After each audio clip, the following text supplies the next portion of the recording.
dealing more damage. It's kind of, think of it kind of along the same lines as that Victor evolution, where she collects shards from takedowns, big monster kills, big minion kills as well.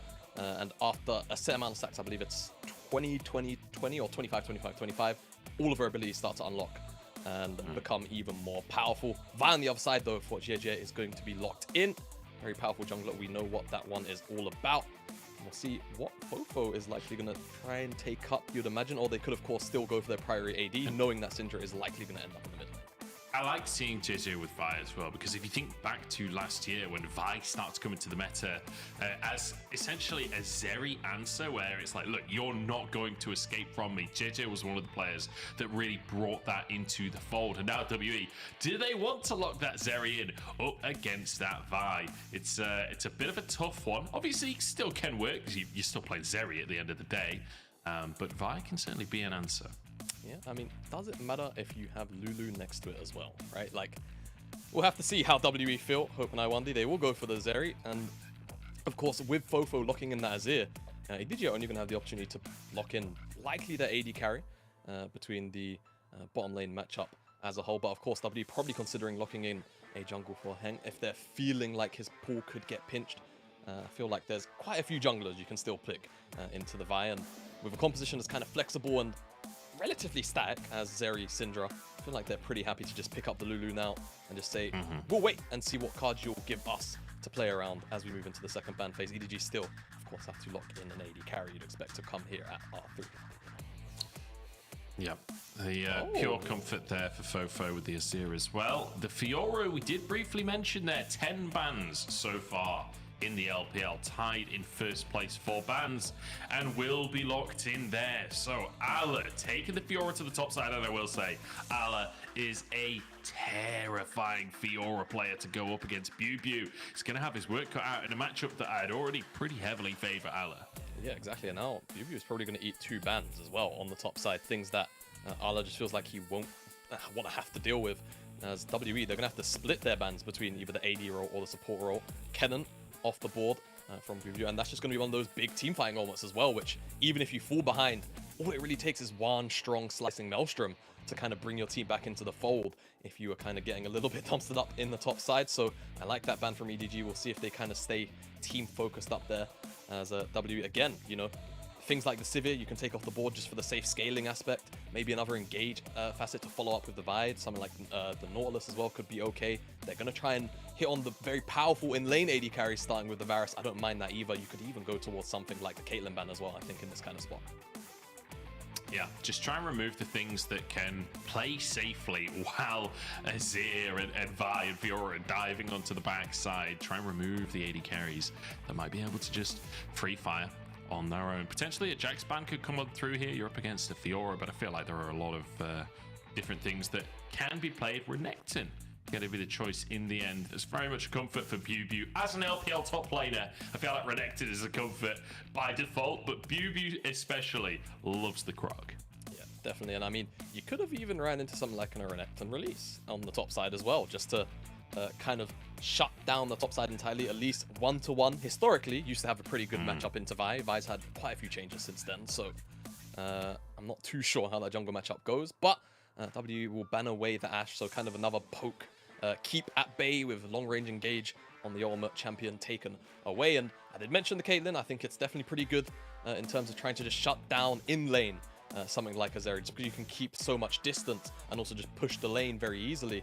And EDG are still going to have the support counter matchup as well to deal with the Lulu. So EDG looking like they're going to have a very strong bottom side matchup, as I think W also playing with the idea, just hovering the Lux, saying we probably know that could be coming next as well. You mentioned the Maokai. Maokai very, very powerful in the jungle at the moment. We're seeing a lot more full APs than we used to see, kind of like a hybrid in 2022, and of course Worlds, where that pick rose to priority. And hovering of the Irelia definitely would be pretty interesting, and Fiora would be very bold, I'll tell you that. It's not, it's not a matchup that wins. And I'll tell you that first I'm pretty sure Aatrox isn't a matchup that wins no, either, it's right? not. It's not the best.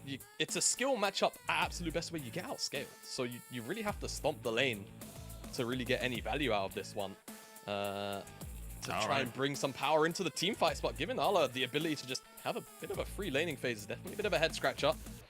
EDG now, it was hovered, the Lux by Hope on WE, kind of anticipating that pick would be coming in, and I suspect it would be locked in here just to, well, stop that 2v2 lane. It's what you want to do with Caitlyn, knock off all the plates, and Lux, of course, the other premier duo with Caitlyn. Yeah. It's just so disgusting. Like, it's just so horrible to have to lane against, especially when you're playing, you know, Zeri, Lulu, which will certainly come into their own later on in the game, but early laning phase, they're really not bringing that much to the table, especially against the likes of a Caitlyn and Lux. So, gonna be a tough one where both of the side lanes, it feels like, heavily winning here for the side of EDG.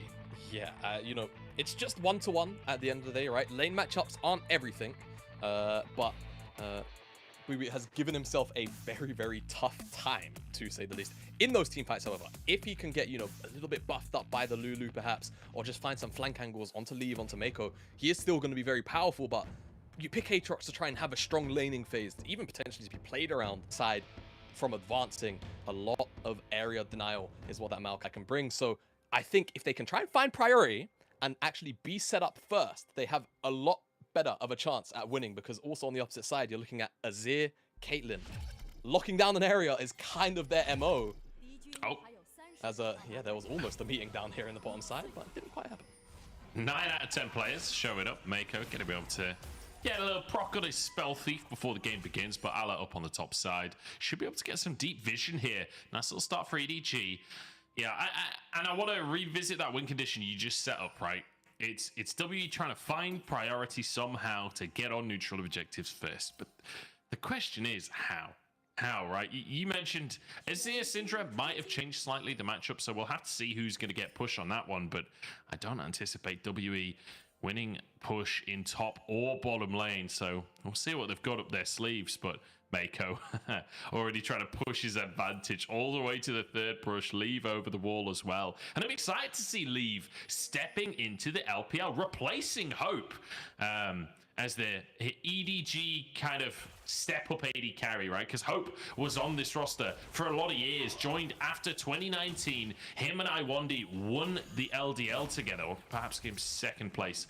And then off of the back of that, were promoted. It was Hope coming into the EDG roster in 2020 and Lwandy going over to LNG, but didn't really quite have the same success as Hope. Now reunited, and Leave stepping into that kind of academy AD carry being promoted role that we saw from Hope in 2020.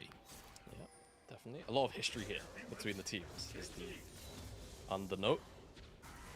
It's always fun to track that, right? Always fun to see how teams and players progress, especially in the LPL where there's just so much talent, as is. Yeah, it's one of those things as well where there are so many big names in this game. You could talk about any of them. Meiko's the one I'm looking towards right now, but the ward comes down and Heng will just go and clear the vision away for the time being. But slow and steady start, I think, is ultimately going to favor EDG in terms of the bottom lane, because they should be able to just chip away at the towers. Ships in the night. Has Heng been spotted there by Jiejie? Hard to say, as the vision was toggled, but the sapling should proc in time that the blue buff isn't stolen by it, but I think Heng wants a little bit of a smite fight. Jiejie fairly low on HP and might actually just be forced away from this one. Blue buff will reset, and Heng just sticking around here. The laners, nobody moving for the time being. Both bottom lanes still there. And Heng is just going to be an absolute nuisance, just stopping Jiejie being able to clear at all. Yeah, this is what I was talking about. Saplings are just so annoying. They just buy so much time. Heng he's effectively got infinite mana as well, because he's in the jungle. And that's a 10-second cooldown where he's getting that mana regen. Right, back up. Jiejie just says, you know what? I will go to my wolves. I give up. I don't need the blue buff right now. And Heng will just take the opportunity to pick up this bottom side Scuttle Crab. Call that one a victory, and he can even go back up towards the top side if he so wishes. He knows now that both Hope and Lwandy shouldn't be having any issues with a Vi gank very early on.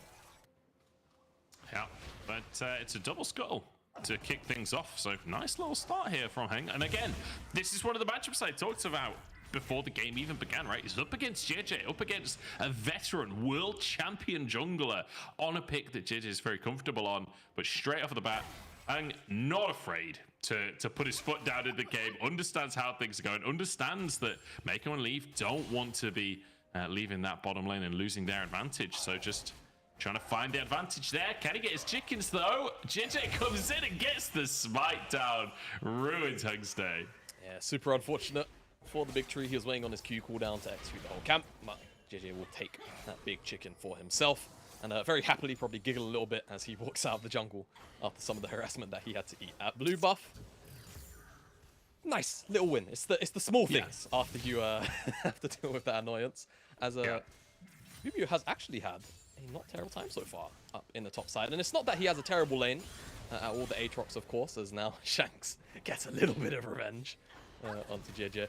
It's just that, you know, as things progress, the 3 Qs, the W, all of that is pretty predictable CC. One riposte can very much turn around a 1v1. So we'll look at that lane more towards level 6 in particular, and once a couple of those kind of core laning items come in, Sheen already picked up just now as teleport comes back in from Allah, that's where things start to get a little bit spicy up in the top lane, where solo kills can definitely be afoot if somebody missteps even an inch. Lwandy barely dodging the light binding from Meiko there. That could have been real dicey if he got caught. But look at the CS deficit in that bottom lane. Already 13 CS up, leaving Meiko, heading back to base after crashing that wave. And that next minion wave is going to push into them as well. So that CS lead is only going to get worse. Ala going aggressive in the top side. Biubiu down to 300. Won't be chased. Yeah, and that's what I mean. Like, it's just one bad Q. You eat a 2.5 second stun almost. I think it's 2 seconds actually. The riposte, not 2.5. That'll be quite bonkers. And you just kind of have to sit there, eat 2 passive procs. And Allah just knows. He's so comfortable now that he's got that 1 positive trade. He's got the Sheen as well, so those Qs hit heavier. Biubiu just has to kind of respect it now. And he's been hit by 1 riposte. There's a lot of movement going on around here. That's a flash forward. It's a good little shot. It's a good little shuffle. Shanks will go down. First blood taken by EDG. FoFo low, but still happy to be in the fight. Heng goes in to punish it. And here comes the world ender. Meiko 1 HP, and there's a sapling just waiting for him. There's 2 for WE, and a great little skirmish. Great skirmish for WE, and I mean, hell, if you're losing the lane, just roam for it, says Biubiu. Goes down to the mid lane, finds himself a double knock up, gets himself a kill as well off the back of it. Coming to support that massive skirmish going on. It was a 3v3 turned into a 4v3 in the mid lane. It was a nice attempt from FoFo to get the shuffle in originally, and they do find the kill onto Shanks, but the additional member from Team W means that that's a skirmish that goes in their favor. Yeah, very nice little roam down on the Aatrox, finding those advantages. Shanks, the one that gets started on. Good little flash to kick it off. Good flash to get it kicked off, and we'll see. I think it's a little bit of a shuffle forward and then an immediate flash off the back of the scout of the week. Shanks is just trying to get some poking, and as soon as that binding lands, that's really where they just say, all right, surely we can punish this. But unfortunately, after they get the kill, they kind of just overstep a little bit. They're trying to see if they can find Lwandy, unawares that the World Ender is in the bush and ready to pounce on this prey. As Jiejie forced the flash away from that Q3, he had the binds attached to him as well, would have been pulled back. And unfortunately for Meiko, there was a friendly little alien in that bush, which takes him down to the 2nd kill. I don't know if friendly is the word based on the fact it just exploded. Yeah, nice little skirmish from WE, and it means that we're in touching distance of gold right now.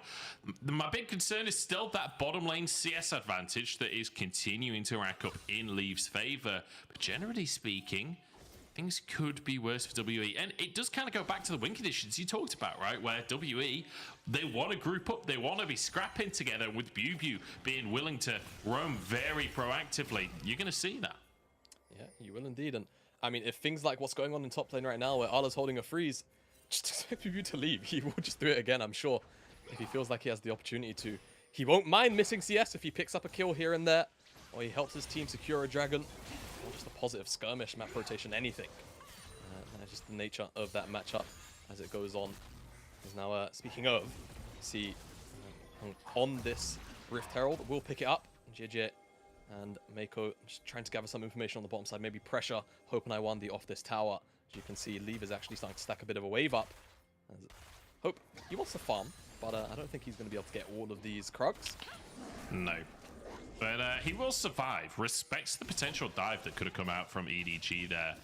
Unfortunately, Whether you respect the dive or not, you're still going to lose a lot of gold. A lot of minions dying, a lot of plates now going over as well, and Leave is getting real strong. Jiejie waiting in the bush here, wants to start a fight. EDG grouping up, pushing in, using the priority that they found in these lanes to try and bully on into the jungle. But Heng, I think, will walk away. Yeah, he will indeed. Again, Heng, you know, saplings, he doesn't really have to check too deep, ever. It's just about finding... Oh, boy. All right, you never know. When you see a riposte hit, it could immediately turn into a 1v1. I have to bait my breath a little. But, yeah, Heng doesn't really have to check deep into the jungle. It's just walk in halfway, toss a sapling. No one's in that bush. Great, turn back around. And you're A-okay. Yeah. It's just kind of the power of the pick. Again, going back to it. It's so obnoxious having to walk into any chokehold where there's a sapling. And maokai is building AP as seems like Team W's focus is starting to try to shift around the bottom side, maybe get a dragon start up, but the issue is even Meiko have had priority around this bottom side pretty much since minute 1. I feel like they fear early rotation from the bot lane, whilst hoping Lwandy may have to catch a wave. Could definitely spell a disastrous fight. Certainly could. But fairly slow one, and I feel like you could see EDG go for dragons here, honestly, with the lane priority that they've found in this bottom side, right? But they don't seem particularly interested in going for those neutrals. Yeah, I'm kind of surprised, right? When you have a Caitlyn lane on one side, it's kind of the one thing it should bring you is those early objectives, right? Much like a Nami Lucian, as you see Hongzi's pop the ultimate there, chasing this down. Oh, look at the damage coming on through. Meiko is gone. And Hope grabs himself his first kill of the game. And when you've been playing this laning phase for this long, it's going to feel nice to finally get a bit of an injection of cash onto your AD carry. Oh, indeed it is. And I know 1-to-1, you're losing lane for a little while. You get jungle help finally. It's like, yes, give it to me. Finally, and Leave and Meiko punished for their over-aggression. But of course, it was supported so long by the rest of the map that Herald will take off a play and a half. Of course, one of the big changes from 2022 to 2023. That first Herald charge deals a lot less damage to the tower. So you have to commit a lot more if you're trying to pick up a full tower with the Herald. As now Jiejie will look for that dragon, as that's a bit of a nuisance ultimate from Meiko onto Lwandy. But still, tempo bought, and that dragon will be secured by EDG. So finally, it takes the death of the EDG bot lane to pick up the dragon, but they will secure it at the end. Yeah, actually getting the tempo off the fact that they were caught out in the bottom side there. Managing to grab the Drake on the recall. Only 2 plates left in the bottom side, and with the delayed recall from Lwandy, this is going to be Hope alone in the bottom side. Means Leave gets time to get those headshots down, has plenty of damage to work away on this tower now, and should honestly be able to finish this tower off before the 14-minute mark. I think maybe the next wave they'll be able to do it, but the next wave might just stick around, yeah, by the looks of things. And there we go. That'll be the first tower of the game. Despite the Herald being in this lane on the other side, is still going to be Leave taking that, and a massive gold lead. Despite the kill that Hope has, I guarantee Leave is still largely ahead in the bottom side with 5 plates taken and the huge CS lead. Yeah, leaps and bounds. I'm pretty confident. Has a Gale Force tier 2 boots already, and even a longsword to boot on top of that. So this Caitlyn is online, and now for EDG, it's going to be about where they actually move this Caitlyn around, right? That's always the big question for teams that play Caitlyn or pick Caitlyn. How will they actually navigate around the map? They're immediately going to send Leave and Meiko to the mid lane, as FoFo has realized my lane is now the top lane. We call out. Okay, FoFo actually flashing to make sure he gets the Streamer Shuffle there, but I mean, Biubiu, what can you do? There's just too many ultimates. And Ala, we were talking about how good Caitlyn is at taking towers. Well, Fiora's no slouch either, with an Azir alongside her. This might be a second tower taken, but I think that it would be a little overzealous to stay too long. Just going to go for that extra plate and then back away. Yeah, likely just the one plate. Those towers are even tankier, I believe, as well. So a lot of changes to towers, Herald, the like. Herald definitely a very powerful tool in 2022. It's still a very, very powerful tool now. Just that first Herald isn't always going to have as hefty an impact in terms of buying so much time once it's dropped down. As we get a replay probably of the top side play. And Biubiu, yeah, just the unfortunate recipient of the rotation from EDG, sending their bot lane to the mid lane, and FoFo just has the opportunity to make it up here. And yes, the flash may be a bit of an overcommitment at the end of the day. I'm not sure if Biubiu flashed it or not. But the flash seals the deal, as this is a really nice angle here. Leaves in trouble, does get rooted up. There's the scatter the weak as well, and they just bop him. Absolutely zero counterplay available there. I mean, what can you do? Yeah, you can't do anything. No cleanse was up for Leave. It just comes up now. So really nice timing there by WE to find that pick. There isn't a Herald up for another 30 seconds, so unfortunately that pick won't turn into a neutral objective on the map. But still, a little bit of time bought for the blue team side. And it still shows that they're willing to actually look for these proactive plays, despite being down in gold and in map pressure. And I think this goes back to their series against FPX as well. Is one of the things that was so impressive about this team was watching Heng play and watching how proactive he was, how willing to make a play he was. And we're seeing that again against EDG here. And it feels like, you know, yes, they are behind in gold a little bit, but it's not too big of a gold lead just yet, 1,500. But when you consider that they basically just have completely losing side lanes, you expect that gold lead to exist. And Heng has been doing a lot of work to try and patch up and get them to this mid game. Exactly, and maokai will always be the kind of champion that can, you know, slow a game down to a point. When it's this close where it's not completely out of the hands of Team WE, all of the zone control that champion brings will be pivotal to allowing Shanks, allowing Hope a little bit of extra space in these fights. But again, you know, it's going to feel so difficult getting in. Your means of engage are still relatively limited, and a lot of it pretty much just lies in Heng's hands. And EDG, if they're in the river, you've got to walk through Azir soldiers, Caitlyn traps. It's always going to feel quite bad. We've got to go back to what we mentioned before, right? They want to be the first one in the river. They don't want to be trying to play into EDG. They want EDG to have to play into them. Caitlyn really struggles if you can't set up before the fight when you're playing in river. So we'll see if WE ever find that condition, because right now it's EDG completely and utterly in control of this river. And it feels like they should just be able to get this Herald. Nice little binding from Meiko. Basically no contest. WE committed a teleport. They wanted to contest, but they're just too late. That's just the nature of the game here from EDG. A lot of zoning, and again, so much fog as well in the river. It just means that no one on Team WE can advance. It's also another thing, even though the tree is still mighty tanky with this full AP build.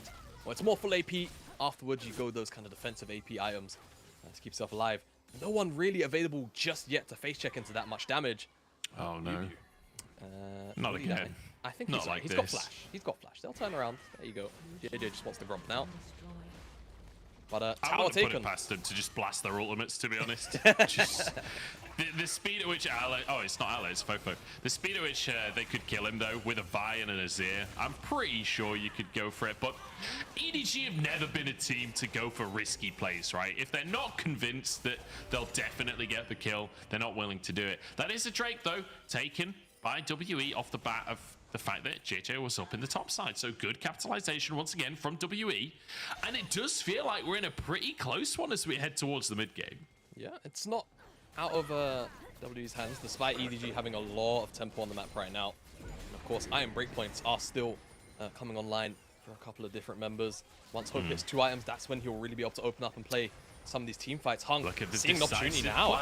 Once again, knockup's coming up through Jiejie, low on HP. Oh. Can he escape? They're both the 1 HP, but they both walk away. The lightning doesn't chain, and the laser just goes wide. Oh, that was so close. But again, WE still being so willing to be aggressive in these opportunities. Heng again finds another great angle for the Nature's Grasp, and it locks down both Leave and I believe it was Jiejie, but cleanse available this time for Leave, and unfortunately the damage wasn't quite there. Even Hope tried to overstep his bounds to see if he could chain some lightning onto other members to take him down. Really unlucky not to find a pick, but they get summoner spells out of Leave, and that's huge. That still means on the next attempt, he has no summoners to try and get out of all of that CC, and he will almost certainly die. Yeah, and the next attempt feels like it'll be coming up soon, because Heng is just smashing R on cooldown. He's like, okay, we've got Nature's Grasp. Let's find a way to start a fight here and get our way into the game, because, I mean, rightly so, right? You're not winning the battle of attrition. You've got to make something happen. I can't believe they both got away from this, though. Yeah, I mean, it's quite ridiculous. Look at all that damage coming out from Shanks. Scatter the weak. Misses on a W barely. You can see. That sapling. There's a sapling chasing them both, but just out of range. That's going to be so frustrating. I can just hear, you know, like when Zach gets really low HP and he turns into a bit of like a squeaky toy. He's like, come here, I'm going to blow up. And leave, unfortunately, doesn't. The saplings, in this skin, they do kind of look like Mini Zac. Honestly, they do, don't they? Yeah. They kind of look like a dog toy. I could see it. I could see it. Do you know what they remind me of? Oh, never mind, Heng.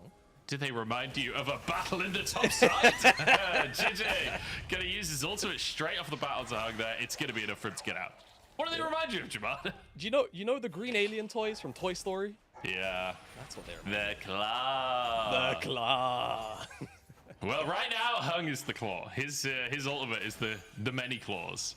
As they're trying to find themselves some control. Baron is coming out onto the map. I really don't feel like either team is in a position to go for Baron, but still posturing, still fighting for vision control. And you mentioned the top lane matchup before, how Ala is going to outscale that one. It does feel like we're getting to that point because look how far pushed up Ala is at this stage. And not only that, Ala also has access to the Ravenous Hydra, so he's got a bunch of lifesteal in his kit. So even if he takes a couple of bad trades, not only is he just going to heal up from his passive if he starts hitting Biubiu on those vital procs, he's just going to be able to heal up on every single wave as well. Biubiu does have the Eclipse, so it's not like there's no healing on this side. And of course, he's Aatrox, so he's got healing in his kit.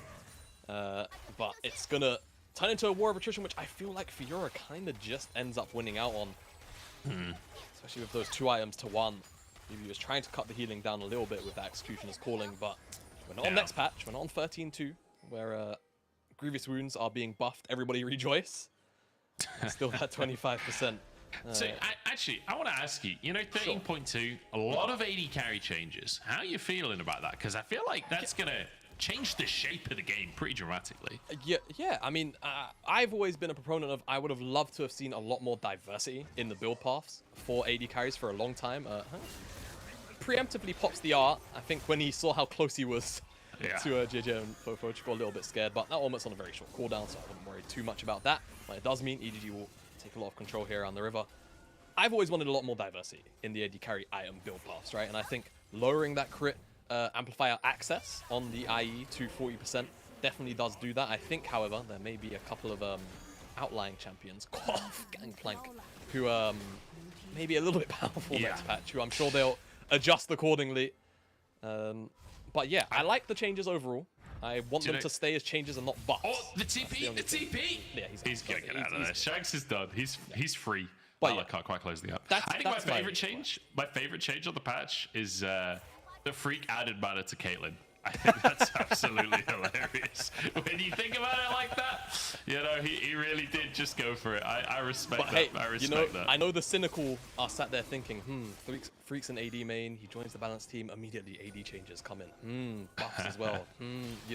But I'm happy for the AD class as much as a jungler. I mean, they're my think about the last time you played League of Legends and AD carry wasn't one of the priority queue options, like in ranked. Like every single time, that is the autofill this season so far. So I can totally understand where it's coming from. I actually don't know if the stats back it up, but yeah. At least, I mean, it's anecdotal. It feels like every time I'm queuing, it's that one and either support or jungle are the priority queue ones.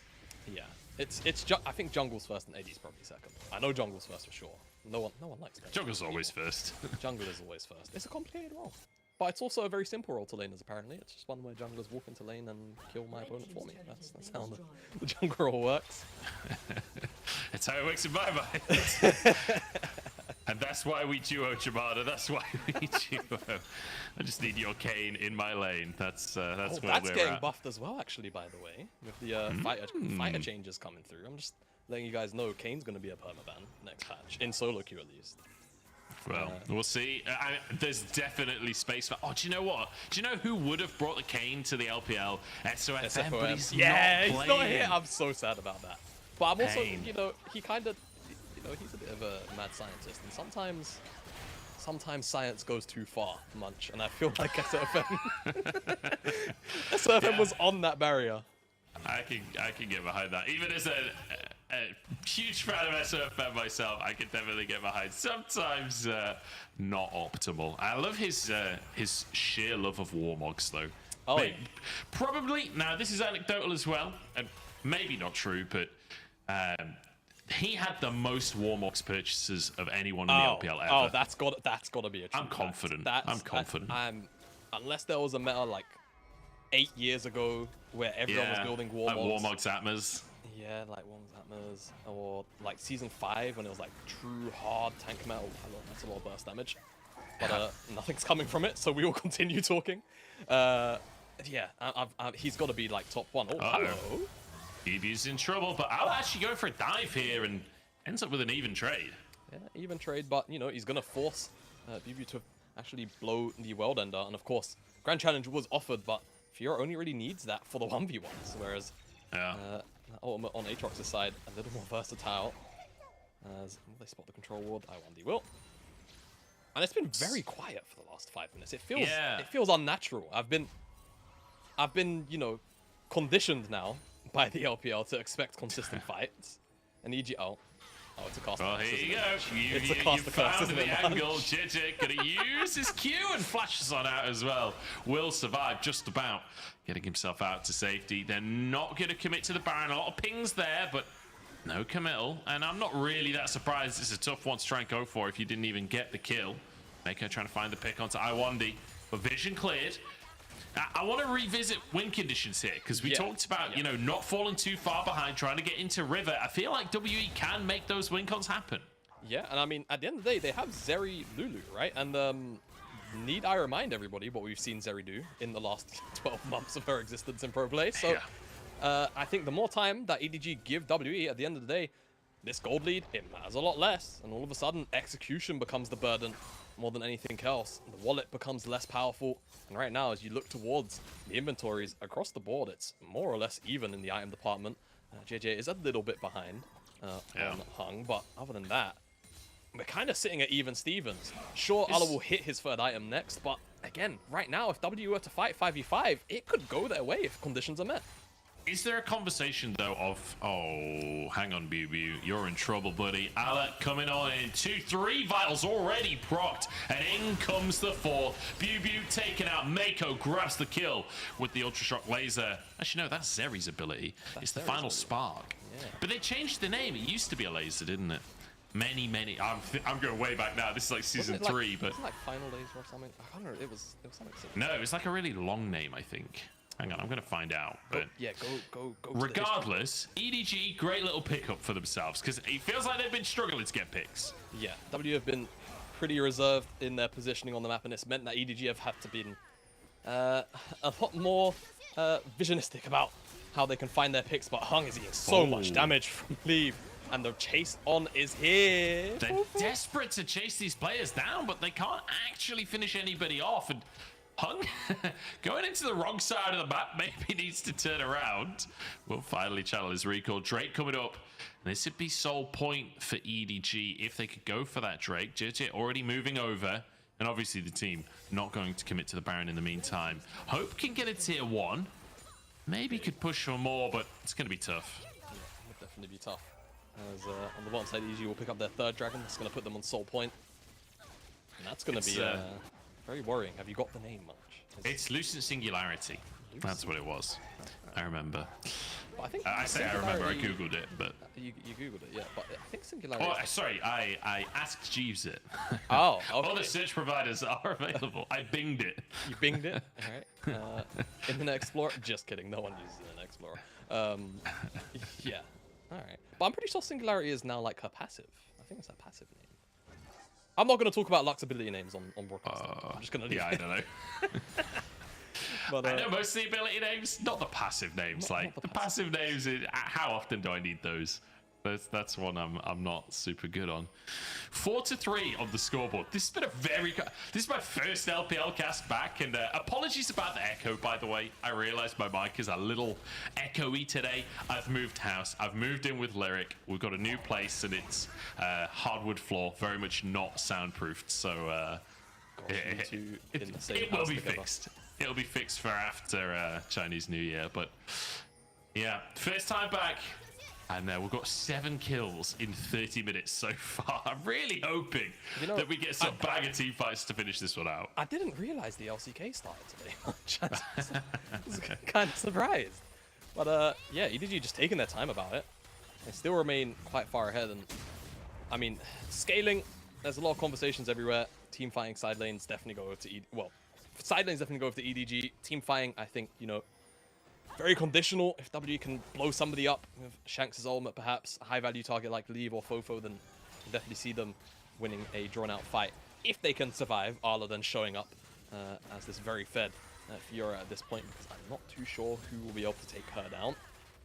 It's only really Hope's damage that they can give any faith to, as this tier 1 is finally going to drop in the mid lane. So WE pick up their 3rd tower of the game, and Arla is just having fun down here. He's popped the world ender of Biubiu yet again, and he's just walking through the tower. He doesn't care. That's sheer disrespect right there. He's like, I know your Q's on cooldown. I know that you can't all in me. I'm just going to take a couple of tower shots and walk away.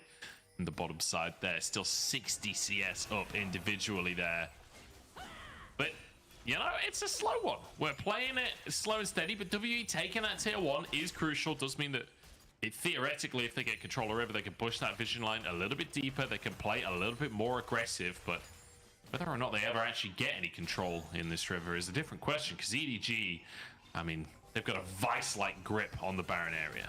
Yeah, very, very firm grip on this side of the map. Is actually looking for an engaged WE. They've got the Nature's Grasp. They're going to try and get away. Jiejie did get rooted, but the Q came out just in time. Good scat of the week, but it's not going to actually mean much. This WE retreat once again. Ace in the hole comes through, but Heng shielded by Lwandy, so not much damage to come of it. 3 items on both AD carries. We are getting to the point where the damage is very much there if an engage can stick. Doesn't feel like those engages are sticking though. Ala might go for an all-in after the tower here. Biubiu respects it. Yeah, I think Ala got a little bit bored of sitting at this tier 2, so he decided to take it. And that's kind of the thing. That's just slowly going to happen down here. Ala will just have control of the bottom side. So WE, I'm not going to say they're on a timer on the side lane. However, I am going to say that Ala might take the base in the next 10 minutes if pace continues as is. I mean, this is the thing, right? Fair play to Biubiu. He actually did a decent job during the laning phase, but this is why you don't pick Aatrox into the Fiora, because Fiora will just annihilate you in the 1v1 over time. That, like you say, the battle of attrition, just it's unwinnable for Aatrox. But if you can get the team fights, there's value in that Aatrox. But it feels like WE, they're trying to get these team fights, but they just can't get onto targets. They just can't get anyone. Every time Jiejie just slides away. Yeah, and even some of that also comes from the setup, right? Because for Biubiu, and as I say, he's actually finding himself a flank route, which might give them a pick onto Meiko. Nice, there we go. Right. Pick onto Meiko is a kill for Hope as well. Dragon spawning in 40 seconds, but EDG going to threaten Baron to deny that play. I think they're also going to allow Ala to get this tier 2 in the top side, so that's a lot of gold going into his back pocket towards a 4th item. Hullbreaker, it looks like he has the items for. Just they're just going to take an inhib. They could even take an inhib. I think WE are getting their hand forced quite desperately here. Oh my god. And they're on the wrong side of the play here. Shanks dodges the headshot by using his Zonias. That was dangerous. Ala looking for the inhib tower. In the meantime, WE onto the Baron. Jiejie trying to go in and finds himself the engage. Oh no, the Baron. Jiejie turns golden. This is the chance to take the Baron. There we go for WE, but Biubiu's down. Now can they find the fight? The answer is no. FoFo going huge here. Hope falls, and it's a triple for Leave. As it's Leave is the call for WE at this point. Try and escape. Oh, he's got vision. Lwandy will be taken down. Jiejie to finish that one off. And EDG, they get an inhib, they get a Nexus tower, and they get 4 kills on top of it. And the only reason why the game isn't ending right now is because Ala's out of mana. That's the only reason. But here comes a teleport. So I guess FoFo heard me, and they're coming back. They want round 2. Another TP. Ala's here. They're just going to brute force this one. Beautiful stuff from EDG. Demolition, the second WE overstep. Ala putting so much pressure on. 7 CS away from a Flame Horizon as EDG take game 1. Yeah, slow and steady. Won that race for EDG. It was definitely a very, very big marathon. And yeah, I think